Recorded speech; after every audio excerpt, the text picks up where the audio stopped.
March 28, 2026 बिहान 5 बजे भक्तपुरको गुन्डु क्षेत्र नेपाल प्रहरीका गाडीहरू एउटा घर अगाडि रोकिन्छ र त्यहाँबाट 74 वर्ष केपी शर्मा ओली जो देशको 4 पल्ट प्रधानमन्त्री भइसक्नु भएको थियो आफ्नै घरबाट गिरफ्तार हुन्छन्। त्यही समय सूर्य विनायकबाट रमेश लेखक पूर्व गृहमन्त्री पनि गिरफ्तार हुन्छ। नेपाली इतिहासमा पहिलो पल्ट एउटा पूर्व प्रधानमन्त्री क्रिमिनल चार्जेसमा पुलिस कस्टडीमा छ। यो सबै बारेन्द्र शाहको शपथ ग्रहण गरेको 23 घण्टा भन्दा कम समयमा भयो। तर एउटा कुरा स्पष्ट हुनु जरुरी छ, ओलीलाई डाइरेक्ट सुट अर्डर दिएको आधारमा गिरफ्तार गरेको होइन। कार्की कमिसनको 907 पानाको रिपोर्टले स्पष्ट भन्छ, it was not established that there was an order to shoot, अर्थात् गोली चलाऊ भने सिधा आदेश दिएको प्रमाण भेटेको छैन। तर के ओली निर्दोष हो होइन र किन त्यो बुझ्न हामी सेप्टेम्बर 2025 तिर फर्किनु पर्छ। सेप्टेम्बर 4, 2025 ओली सरकारले नेपाल टेलिकम्युनिकेसन अथोरिटीलाई निर्देशन पठायो 26 वटा सोशल मिडिया प्लेटफर्म्स बन्द गर। फेसबुक, इन्स्टाग्राम, युट्युब, व्हाट्सएप लगायत एकै रातमा। सरकारी कारण थियो प्लेटफर्महरूले दर्ता नियम पालना गरेको थिएन। तर टाइमिङ हेर्नुपर्छ, त्यही बेला सोशल मिडियामा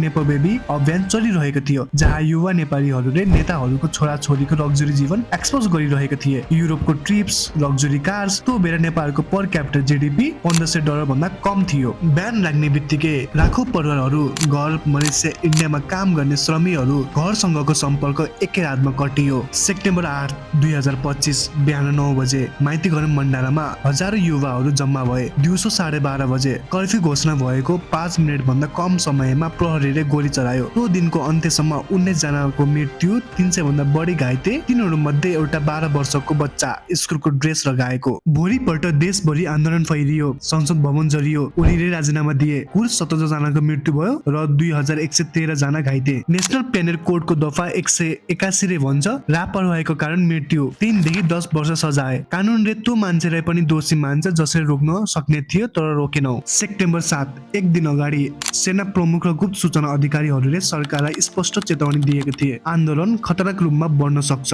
यो सरकारी अभिलेखमा छ। सेप्टेम्बर 8 आन्दोलन सुरु भएको 5 मिनेट भन्दा कम समयमा गोली चल्न थाल्यो। 4 घण्टा जारी रह्यो, 19 जनाको मृत्यु भयो। हार्वर्ड टिएचनको विश्लेषण अनुसार 2 दिनमा 13,182 पटक गोली चलायो। मरेका मध्ये अधिकांशको घाउ कम्मर भन्दा माथि थियो, टाउको, घाँटी, छातीमा। अन्तर्राष्ट्रिय नियमले तलतिर गोली चलाउनु पर्छ भन्छ। एउटा प्रधानमन्त्री 4 घण्टा हेरिरह्यो, यो नि दफा 181 को अर्थ हो। कार्की आयोगले आपराधिक मुद्दाका लागि ओली र लेखक बाहेक अरू पनि चन्द्र कुबेर खापाङ, गोकर्णमाणी दुवाडी, राजु आर्यर, छबेरा रिजार सिफारिस गरेको छ। तर मार्च 28 सम्म तिनीहरू मध्ये कुनैलाई पनि कारबाही भएको छैन। नेपालमा यो धारा पुरानो छ। 1990 पछि प्रतिवेदन आयो, मुद्दा हरायो। 2006 पछि पूर्ण तिहाई, 10 वर्ष सङ्घर्षमा 17,000 को ज्यान गयो, तर उच्च स्तरमा कुनै पनि सजाय भएन। यो पटक केही फरक देखिन्छ, गिरफ्तारी भयो। तर 2 जनाको गिरफ्तारीले मात्र प्रणाली बदलिन्छ भन्ने होइन। त्यो 12 वर्षको बच्चा स्कुलको ड्रेसमा काठमाडौँको सडकमा, त्यो परिवारको एउटा मात्र प्रश्न बाँकी छ, यदि 1 बजे नै रोकेको भए के हाम्रो बच्चा बाँच्थ्यो? यो प्रश्नको उत्तर छैन,